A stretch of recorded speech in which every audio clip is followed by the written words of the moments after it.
My Elder Brother. This short play is about two brothers who are affectionate and respectful to each other. So the chapter name is My Elder Brother. So the name suggests that this story is about two brothers. Okay, so this is a short play. It's a short play. एक छोटा सा एक नाटक है ये, और ये छोटा सा नाटक है दो ब्रदर्स यानी दो भाइयों की कहानी है. ओके, दो भाइयों का एक नाटक है जो एक दूसरे से बेहद अफेक्शनेट, मतलब कि बहुत एक दूसरे से बेहद प्यार करते हैं. अफेक्शनेट मीन्स एक दूसरे को बहुत लव करते हैं, प्यार करते हैं, और रेस्पेक्टफुल एक दूसरे का बहुत सम्मान करते हैं. तो ये दो भाइयों का एक शॉर्ट प्ले है. प्ले मतलब नाटक है ये. ओके, here play means नाटक. okay, skit we also call play as हम play को skit भी कहते हैं. This story also shows that learning from our day to day experience is as important as what we learn from books in the school. तो ये जो कहानी है ये भी दिखाता है कि हमें जो है बुक से तो पढ़ना चाहिए. बुक्स भी उतनी ही इम्पॉर्टेंट है. जो किताबों से जो हम लोग सीखते हैं स्कूल में, जो बुक्स उससे जो सीखते हैं वो इम्पॉर्टेंट तो है, महत्वपूर्ण तो है, लेकिन साथ साथ हम लोग जो डे टू डे एक्सपीरियंस, मतलब कि दिन पर दिन जो एक्सपीरियंस जो होता है, जो अनुभव से सीखते हैं, वो भी उतना ही इम्पॉर्टेंट होता है जितना बुक से सीखना इम्पॉर्टेंट होता है. ये कहानी हमें ये शो करता है, ये दिखाता है. This play is based on the famous story in Hindi बड़े भाई साहब रिटन बाय मुंशी प्रेमचंद. तो ये प्ले जो है, ये प्ले मतलब यहाँ पे प्ले का मतलब होगा नाटक, खेल नहीं होगा यहाँ पे. Okay, play here means skit. तो प्ले जो है, ये जो प्ले है, ये जो नाटक है, ये फेमस कहानी, बहुत ही एक मशहूर कहानी है हिंदी में. बड़े भाई साहब, हिंदी में एक बहुत ही मशहूर कहानी है बड़े भाई साहब. उसी कहानी का जो है ये इंग्लिश ट्रांसलेशन है. उसी कहानी का इंग्लिश ट्रांसलेशन है माय एल्डर ब्रदर, जो कि तुम ये पढ़ने जा रहे हो. और ये कहानी किसने लिखी है? मुंशी प्रेमचंद ने लिखी है. तो मुंशी प्रेमचंद कौन है? तो first look, he is Munshi, ये है मुंशी प्रेमचंद. तो इन्होंने बहुत सारी स्टोरी बुक्स, कहानी की किताबें लिखी हैं हिंदी में. ओके, बहुत सारी कविताएँ भी लिखी हैं मुंशी प्रेमचंद ने. ही इज़ अ राइटर, वो लेखक है ये. सो ये जो है उन्हीं की कहानी, मुंशी प्रेमचंद के बड़े भाई साहब की कहानी का इंग्लिश ट्रांसलेशन है ये. ओके, सो ये प्ले आप क्लास में परफॉर्म भी कर सकते हैं. Okay, so let's start. तो जैसा कि हम सभी जानते हैं कि नाटक में सीन होता है. कोई भी नाटक का एक सीन जब खत्म होता है क्या होता है? पर्दा आ जाता है स्टेज पर, या फिर स्टेज पर जो है लाइट पूरा ऑफ हो जाता है. तो ये सीन 1 है. तो सीन 1 में क्या हो रहा है देख लेते हैं ज़रा. Scene 1. Okay, a hostel room, 2 brothers age 9 and 14 years sitting at a study table. तो एक हॉस्टल रूम है, 2 ब्रदर्स हैं, एक का एज 9 years है, एक का एज 14 years है, और दोनों जो है एक स्टडी टेबल, मतलब कि एक टेबल पर बैठ के पढ़ाई कर रहे हैं. द एल्डर ब्रदर भैया इज़ रीडिंग अ बुक. और जो एल्डर मतलब होता है बड़ा, एल्डर मतलब होता है बड़ा. जो बड़े भैया हैं, एल्डर मतलब होता है बड़ा. ओके, जो बड़े भैया हैं वो एक बुक रीडिंग कर रहे हैं. और द यंगर मतलब छोटा, जो छोटा है, छोटे भाई का क्या नाम है? मुन्ना. छोटे भाई का नाम है मुन्ना. तो मुन्ना जो क्या कर रहा है? Drawing pictures of birds and animals. वो बर्ड्स और पिक्चर्स का जो है ड्राइंग बना रहा है. So we can see here. Okay, this is the picture. Okay, you can see. So भैया हियर इज ग्लोब के पास जो है ये भैया है, who is reading a book, and here is Munna who is drawing pictures of birds and animals. We can see here. So this is the scene 1. So let's start the story. So भैया, what are you doing Munna? भैया पूछते हैं क्या कर रहे हो मुन्ना तुम? Munna, I am drawing, मैं ड्राइंग कर रहा हूँ. अब भैया कहते हैं when will you study? Where were you in the morning? भैया पूछते हैं कि तुम पढ़ाई कब करोगे और तुम सुबह में कहाँ थे? मुन्ना जवाब देता है टर्निंग पेल, घबराते हुए थोड़ा सा, मतलब कि उसके चेहरे का थोड़ा होश उड़ गया. ओके, कि भैया ने क्या पूछ दिया है. आई वॉज प्लेइंग भैया, how can you sit with a book for hours together. तो मुन्ना तो थोड़ा सा डर गया था. जैसे ही भैया ने पूछा कि तुम कहाँ थे सुबह में, तो मुन्ना थोड़ा सा चेहरे का रंग उड़ गया था, डर के थोड़ा सा घबरा गया था. वो कहता है कि मैं भैया खेल रहा था सुबह में. अब मुन्ना पूछता है अपने भैया से कि आप इतने घंटों तक किताब के साथ कैसे बैठे रहते हैं भैया आप? तो भैया आप जवाब देते हैं that's because I want my foundation in education to be very strong. ऐसा इसलिए क्योंकि मैं अपना एजुकेशन मतलब होता है शिक्षा, शिक्षा। ओके, तो मैं चाहता हूँ कि मेरा एजुकेशन में जो फाउंडेशन हो, जो मेरा बेस हो, वो बहुत स्ट्रांग हो। अब यहाँ फाउंडेशन का मतलब क्या होगा, जैसे कि कोई 4 मंजिला बिल्डिंग है, अगर पहली मंजिला ही अच्छे से नहीं बनेगी तो क्या बिल्डिंग 4 मंजिला तक खड़ी हो पाएगी? नहीं हो पाएगी, गिर जाएगी पूरी बिल्डिंग। इसलिए अगर हमें बिल्डिंग को अगर खड़ा करना है तो क्या होगा, हमें सबसे नीचे वाले जो मंजिला है उसको मजबूत करना होगा। तो यही कह रहा है कि अगर आप क्लास नर्सरी, LKG, UKG आप अच्छे से नहीं पढ़े हो तो क्या तुम क्लास 1 2 अच्छे से पढ़ पाओगे? नहीं पढ़ पाओगे। तुमने प्राइमरी क्लास अच्छे से नहीं पढ़ा तो क्या तुम आगे 9th और 10th क्लास 6 7 8 में पढ़ पाओगे? अच्छे से नहीं पढ़ पाओगे। तो यही कह रहा है कि भैया कहते हैं कि मैं अपना फाउंडेशन जो हूँ उसको मैं स्ट्रॉन्ग करना चाहता हूँ, उसको अच्छा करना चाहता हूँ। If the base is strong then the building will stand firmly. Sometimes it takes me 2 years to do 1 year's work. तो भैया कहते हैं कि अगर बेस स्ट्रांग हो, नींव अगर मजबूत हो ना, तो बिल्डिंग जो है बहुत मजबूती से खड़ी हो जाती है। कोई बिल्डिंग खड़ा करना है हमें तो सबसे पहले तो फर्स्ट फ्लोर जो है, सबसे निचली तल्ला जो है उसको मजबूत करना होगा। और वही अगर कमज़ोर होगा तो क्या बिल्डिंग खड़ी हो पाएगी? नहीं हो पाएगी। तो सिमिलरली इसको भी स्टडी में देख सकते हैं। अगर आपने क्लास 5 अच्छे से नहीं पढ़ा है तो क्लास 6 7 में आपको प्रॉब्लम होगी। अगर आपने क्लास 8 अच्छे से नहीं पढ़ा तो क्लास 9th में आपको प्रॉब्लम होगी। तो यही कह रहे हैं भैया कि मैं अपना फाउंडेशन जो है स्ट्रॉन्ग करना चाहता हूँ। ओके, इसलिए मैं इतने देर घंटे तक पढ़ते रहता। अब मुन्ना कहता है, भैया you are 5 years older than I am and 3 classes ahead of me। अब मुन्ना कहते हैं भैया आप मेरे से 5 साल बड़े हो और 3 क्लास आगे हो, मेरे से 3 क्लास आगे, 3 classes ahead, मेरे से 3 क्लास आगे हो आप। I wonder why you keep writing the same word 20 times, one sentence more than 20 times and copy poem several times in beautiful letters। मुझे आश्चर्य होता है ये क्यों आप जो है एक ही वर्ड को जो है 20-20 बार जो है एक ही वर्ड को 20 times आप लिखते रहते हैं। एक ही सेंटेंस को जो है आप 20 times जो है बार बार लिखते रहते हैं, 20 times। और एक ही पोएम को बार बार जो है आप सुंदर हैंड राइटिंग में, ब्यूटीफुल लेटर्स में जो है आप कॉपी करते रहते हैं। ऐसा क्यों करते हैं? मुन्ना पूछ रहा है अपने भैया से। तो भैया जवाब देते हैं, you know study English is no child's play, one has to work very hard in order to learn the subject. भैया कहते हैं कि तुम्हें नहीं पता कि इंग्लिश पढ़ना कोई बच्चों का खेल नहीं है, it's no child's play. Okay, one has to work very hard, एक को बहुत कड़ी मेहनत करनी पड़ती है ये सब्जेक्ट सीखने के लिए, इंग्लिश सीखने के लिए। टू स्पीक और right English properly ट्रेमेंडस effort is required. अच्छे तरीके से बोलने के लिए और लिखने के लिए इंग्लिश बहुत ही ट्रेमेंडस एफर्ट, मतलब कि ट्रेमेंडस मतलब बहुत एफर्ट, बहुत मेहनत की ज़रूरत पड़ती है। But the moment you get a chance you run to the field, play marbles and fly paper kites. लेकिन जब तुमको मौका मिलता है पढ़ने के लिए तो तुम भाग जाते हो, you run to the field, तुम भाग जाते हो मैदान में, चले जाते हो मार्बल्स खेलने, कंची खेलने चले जाते हो, पतंग उड़ाने चले जाते हो, और sit idling away with friends for fun, और या फिर दोस्तों के साथ बेमतलब में बैठ जाते हो, उनसे गप्पे लड़ाते हो फालतू में। ओके, फॉर फन, मज़े के लिए। तुम can't you sit down and study, क्या तुम बैठ के पढ़ नहीं सकते हो शांति से? अब मुन्ना कहता है, ओके ओ भैया there is a big mela in the village today, should we go? अब मुन्ना कहता है कि भैया आज एक बहुत बड़ा मेला जो है हमारे गांव में लगा हुआ है, क्या हम जा सकते हैं? तो मेला हम सभी ने देखा होगा कि मेला किसे कहते हैं, वी ऑल नो मेला इसे कहते हैं। ओके, तो मेला हम सभी लोग जाते हैं। तो मुन्ना कह रहा है कि गांव में एक बहुत बड़ा मेला लगा है, हम क्या जा सकते हैं घूमने? तो भैया जवाब देते हैं, क्या रिप्लाई करते हैं, have you ever seen me going to a fair or going to a watch a cricket or hockey match? भैया कहते हैं क्या तुमने मुझे कभी देखा है किसी मेला में जाते हुए, फिर किसी क्रिकेट मैच या फिर हॉकी मैच को देखने के लिए देखा है? मुझे कभी देखे हो कभी ये सब देखते हुए? I don't go near them, मैं उनके पास जाता ही नहीं, ठीक है। I don't go near them, I prefer to study a book, मैं एक किताब पढ़ना पसंद करूँगा। I don't mind repeating a class for more than 2 years, मुझे कोई बुरा नहीं लगेगा कि अगर मैं कोई क्लास को 2 साल अगर रिपीट करूँ, एक ही क्लास में 2 साल रहूँ तो मुझे कोई बुरा नहीं लगेगा। But you might stay in the same class all your life, लेकिन तुम जो है एक ही क्लास में पूरी ज़िंदगी रहोगे, पूरी ज़िंदगी तुम एक ही क्लास में रहोगे। Okay, do you expect to pass if you waste your time, क्या तुम उम्मीद करते हो, एक्सपेक्ट करते हो पास कर सकोगे? तुम अगर तुम इसी तरह से समय बर्बाद करोगे तो तुम क्या पास कर पाओगे? प्लेइंग ऑल द टाइम, हर समय खेलते रहोगे तो you are simply wasting father's hard earn money, तुम पापा के जो कड़ी से कड़ी मेहनत कर रहे, जो पैसा कमा रहे हैं, अर्न कर रहे हैं, कमा रहे, अर्न मतलब कमाना, उसको सिंपली तुम क्या करो, पापा के पैसा को बर्बाद करो।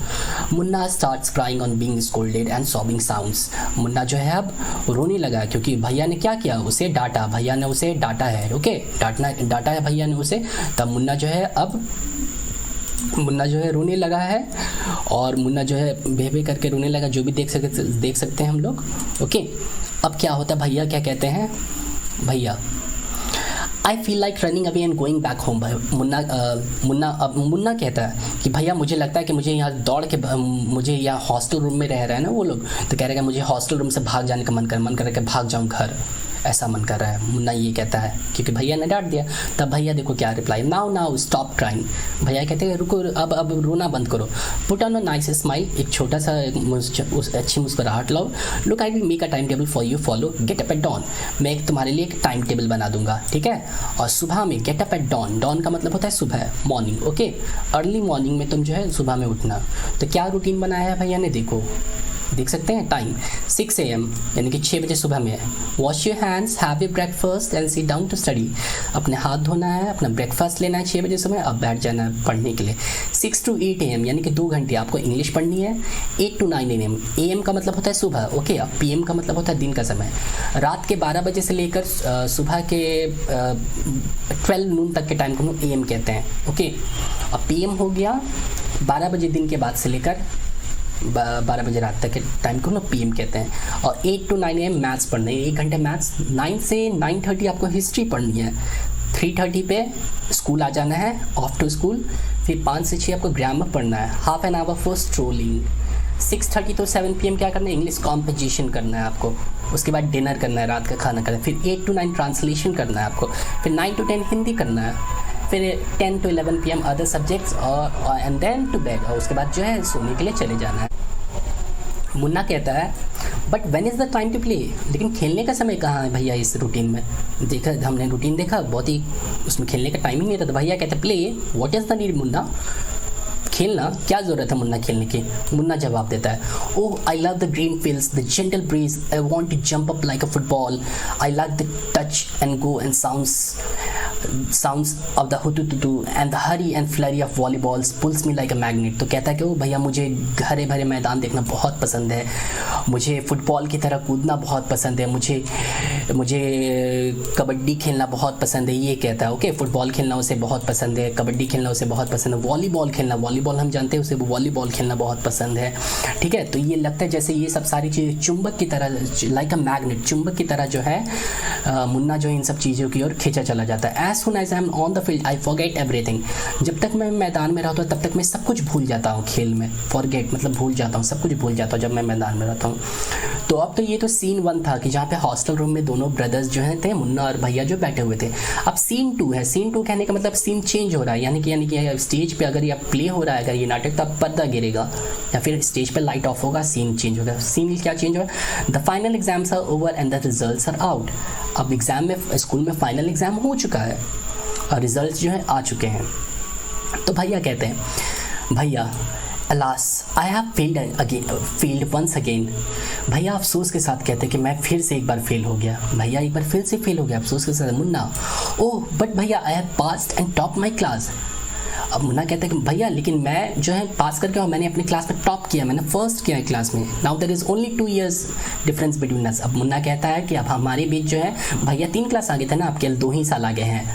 भैया उससे केवल 2 ही क्लास आगे हैं, आप समझो कि 1 साल फेल करके। भैया आप क्या कहते हैं, but my dear brother don't be so proud, you have pass only 1 class and you think that I am stupid and you are smart.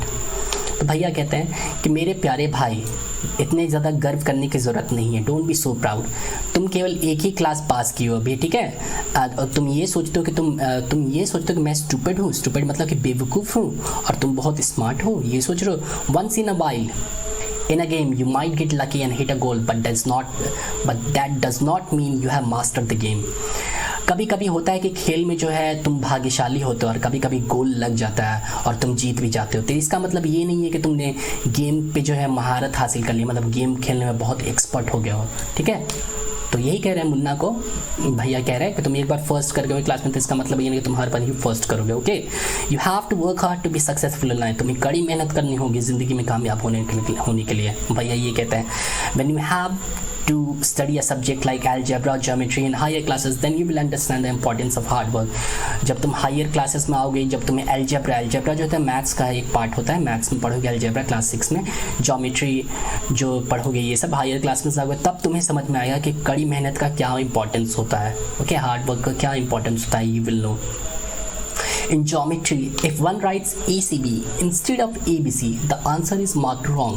अगर ज्योमेट्री में कोई अगर ACB लिख दे, ABC की जगह जो है ABC के बदले, इंस्टेड का मतलब होता है के बदले, इंस्टेड का मतलब के बदले, ठीक है।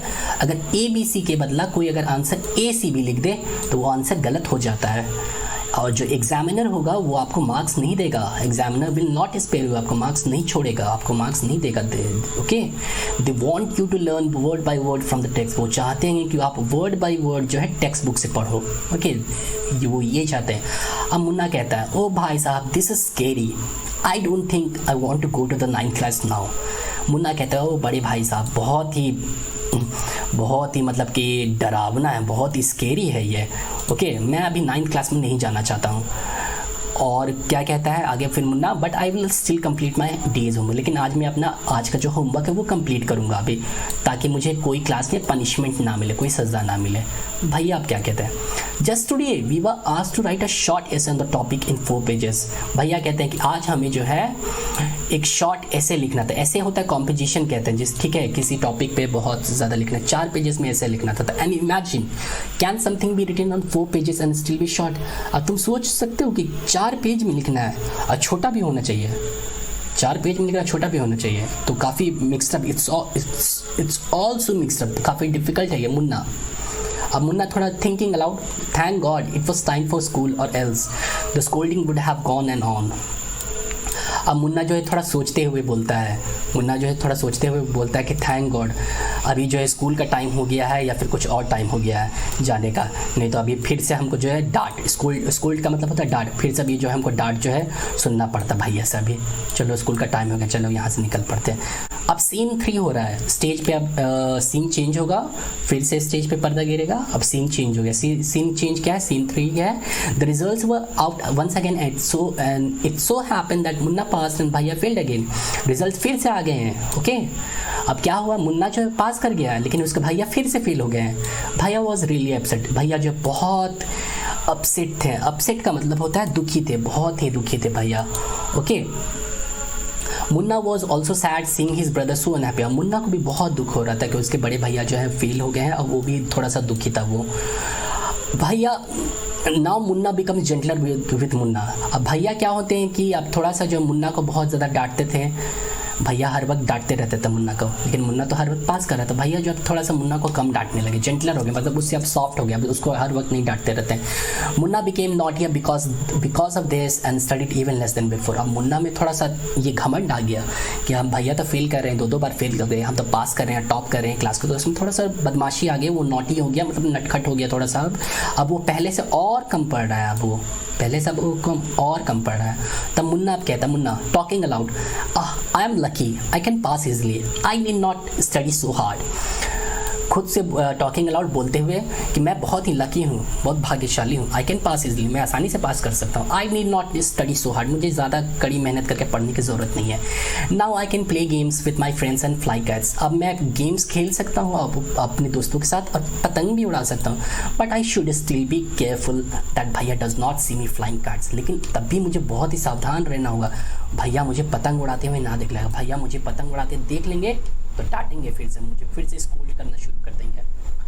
Okay, one day a kite is flying slowly downwards, Munna started running in order to grab it. एक दिन क्या हुआ कि एक पतंग जो है धीरे धीरे कट कर जो है नीचे आ रही थी, तो मुन्ना जो दौड़ पड़ता है उस पतंग को पकड़ने के लिए। सडनली अचानक जो है मुन्ना जो है comes face to face with भैया, भैया के सामने फेस टू फेस आ जाता है। ओके, और मुन्ना बचने की कोशिश करता था, चाहता था कि भैया उसको पकड़े ना पतंग उड़ाते हुए। तब देखो क्या होता है, भैया कहते हैं catching hold of Munna's hand, Munna का हाथ पकड़ के कहते हैं Aren't you ashamed to be playing kites all day long? तुम्हें शर्म नहीं आती है, तुम दिन भर के पतंग उड़ाते रहते हो। Don't you realize that now you are in the 8th class? तुम्हें एहसास नहीं कि तुम अभी 8th क्लास में हो and not studying in a lower class। अब तुम लोअर क्लास में, नीचे के क्लास में नहीं पढ़ो, 8th क्लास में हो। If you think that I am just 1 class ahead of you and I can't say anything, you are wrong। अगर तुमको ये लगता है कि मैं तुमसे केवल एक ही क्लास आ गई हूँ, 1 क्लास ही, 1 क्लास ही आ गई हूँ, और तुमको लगता है कि मैं तुम्हें कुछ भी नहीं बोलूँगा, तो ये गलत तुम सोच रहे हो। Okay, I am 5 years older than you, मैं तुमसे 5 साल उम्र में बड़ा हूँ, and I will always be, और मैं हमेशा तुमसे 5 साल उम्र में बड़ा रहूँगा। ठीक ठीक है, हमेशा बड़ा रहूँगा। Understanding doesn't come only from reading books, समझदारी केवल किताबों को पढ़ने से नहीं आती है, ओके। उम्र भी मायने रखती है, एक्सपीरियंस भी मायने रखता है, ओके। मैं 5 साल तुमसे बड़ा हूँ, मैंने 5 साल ज़्यादा ज़िंदगी जिया है तुमसे, इसलिए मैं तुमसे ज़्यादा जानता हूँ। लुक एट माँ एंड बाबा, माँ has never gone to school, माँ और पापा को देखो, पापा और मम्मी को देखो। माँ जो है कभी स्कूल नहीं गई है, बाबा has only pass 5th class, बाबा जो है केवल क्लास 5 तक ही पढ़े हुए हैं। मुन्ना कहता है रियली भैया, इज़ दैट ट्रू, सच में भैया क्या ये सही है? हाँ, तो मुन्ना कहता है, भैया कहते हैं yes there are 1000 things that they know more than you और मी। तो भैया कहते हैं हाँ, बहुत, ये हज़ारों चीज़ है जो माँ और बाबा हमसे और तुमसे ज़्यादा जानते हैं, हज़ारों चीज़ बेहतर तरीके से जानते हैं। And even if we have studied the wisdom of the whole world, माँ एंड बाबा will always have the right to explain to us in characters. और यहाँ तक कि अगर हम बहुत भी पढ़ लें, सारी दुनिया का ज्ञान भी हासिल कर लें, तब भी उसके बावजूद भी जो है मम्मी और पापा जो है उनका हक है कि वो हमें समझा सकते हैं और हमें करेक्ट कर सकते हैं, हमें सही साबित कर सकते हैं, ओके। ये उनका हक है, okay. Now what would you do if I were to fall sick today? अब बताओ, अगर मैं आज बीमार पड़ जाता हूँ, फॉल सिक, तो तुम क्या करोगे आज, बताओ। तो मुन्ना आंसर करता है आई डोंट नो भैया, आई वुड टेल बाबा and he would rush to the hostel. मुझे नहीं पता भैया, मैं बाबा को बताऊँगा, पापा को बताऊँगा, और वो जो है हॉस्टल की ओर तेज़ी से दौड़ कर आएंगे, ओके। अब भैया देखो, I had expected this answer. भैया कहते हैं हाँ, मुझे पता था कि तुम यही आंसर दोगे, okay. Now Baba would not get upset, he would first try to find out what was wrong and then he would call a doctor. तो बाबा जो है दुखी नहीं होंगे अगर मैं बीमार हो जाऊंगा तुरंत। तो पहले तो वो कोशिश करेंगे कि क्या हुआ है, मुझे क्या हुआ है। First he will try to find out कि मुझे क्या हुआ है, क्या गलत हुआ, व्हाट वाज रॉन्ग, क्या गलत हुआ है। और तब जो है वो एक डॉक्टर को कॉल करेंगे, बुलाएंगे। बाबा would know exactly what to do, बाबा को पता होगा कि क्या करना चाहिए था। They have more experience than us, क्योंकि उनके पास हमसे ज़्यादा अनुभव है, इसलिए। अब मुन्ना के आंखों में आंसू आ जाता है, ओके। भैया I am sorry, what you से इज़ ट्रू।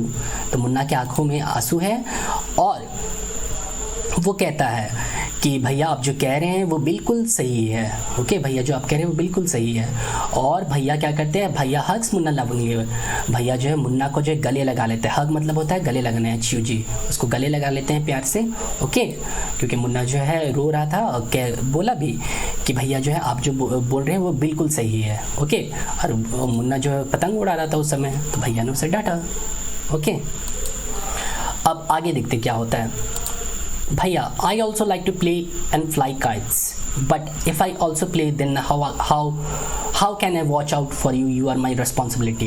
भैया कहते हैं कि मुझे भी खेलना पतंग उड़ाना बहुत पसंद है, लेकिन बताओ अगर मैं खेलूँगा तो कैसे मैं तुम पे ध्यान दूंगा, तुम मेरी जिम्मेदारी हो, तुम मेरी रिस्पॉन्सिबिलिटी हो, तुम मेरे छोटे भाई हो, मुझे तुम्हें देखना है, ठीक है। अगर मैं ही दिन भर पतंग उड़ा, मैं ही दिन भर खेलूँगा तो तुम पे कैसे ध्यान दूंगा मैं, तुम मेरे छोटे भाई हो, तुम मेरी जिम्मेदारी हो, ओके।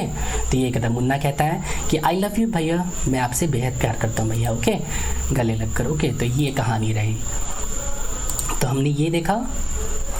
तो now we will do the some question answers, okay. So first look at new words, okay. These are the new words. Foundation, solid base, okay. जैसे बिल्डिंग कोई बहुत 10th स्टोरी बिल्डिंग है, 10 मंजिला बिल्डिंग, तो नीचे की जो मंजिला वो सबसे मजबूत रहेगी तभी ना वो बिल्डिंग खड़ी होगी, तो इसे कहते हैं फाउंडेशन। स्केड्यूल, इसके शेड्यूल का मतलब है टाइम टेबल। ऐसे composition on any subject. Idling का मतलब होता है कि लेजी, आलसी के रूप में लेटे रहना, okay.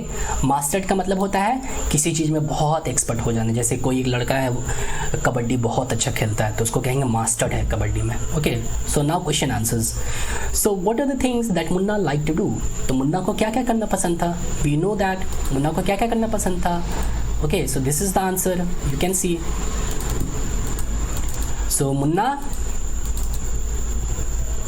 like to play marbles, fly kites, play volleyball and kabaddi, drawing pictures of animals and birds. You can pause the video and you can write the answer. So this is the answer. Now move to second question, okay. So what did भैया do all the day? भैया पूरे दिन क्या करते थे? हमें पता है भैया पूरे दिन क्या करते थे। भैया पूरे दिन का बुक पढ़ते थे। भैया reads books all the day, okay. So this is the answer, okay. Now third question, why was Munna not happy with the time table that भैया मेड फॉर हिम। मुन्ना खुश नहीं था भैया ने जो टाइम टेबल बनाया था। क्यों नहीं खुश था? क्योंकि उस टाइम टेबल में कोई खेलने का समय नहीं था, इसलिए। तो Munna was not happy with the time table that भैया made for him because there was no time to play for it. Okay, उसमें खेलने का कोई समय नहीं था, इसलिए। Fourth question, how do you think Munna felt when his brother was so strict with him? Why was भैया so strict with him? तुम्हें कैसा लगता है, मुन्ना को कैसा महसूस होता होगा जब भैया उसके साथ बहुत स्ट्रिक्ट मतलब कि सख्त रहते थे? बताओ कि भैया उसके साथ सख्त क्यों रहते थे? क्योंकि वो छोटा भाई था, उसकी जिम्मेदारी तो उसका ध्यान रखना था, इसलिए। तो this is the answer. Look, Munna became sad and began to cry when his brother was strict. तो जब भैया जो है स्ट्रिक्ट रहते थे मुन्ना के साथ, तो क्या होता था कि मुन्ना जो है वो रोने लगता था। ओके, मुन्ना जो है रोने लगता था जब डांटते थे भैया उसे। तो और इसके बाद क्या होता था, ये भैया का जो ड्यूटी था कि उनका कर्तव्य था, जिम्मेदारी थी कि वो अपने छोटे भाई का ख्याल रखे। ओके, और वो कड़ी से कड़ी मेहनत करे अपने पढ़ाई में, स्टडीज़ में। ओके, तो ये चाहते थे। Now the fifth question, whose character do you like more, Munna और भैयास, वाई? आपको किसका कैरेक्टर का मतलब है स्वभाव, आपको किसका स्वभाव सबसे अच्छा लगा, मुन्ना का कि भैया का? तो this is the answer, you have to write this answer on your own. आपको खुद से लिखना है आंसर इसका। ओके।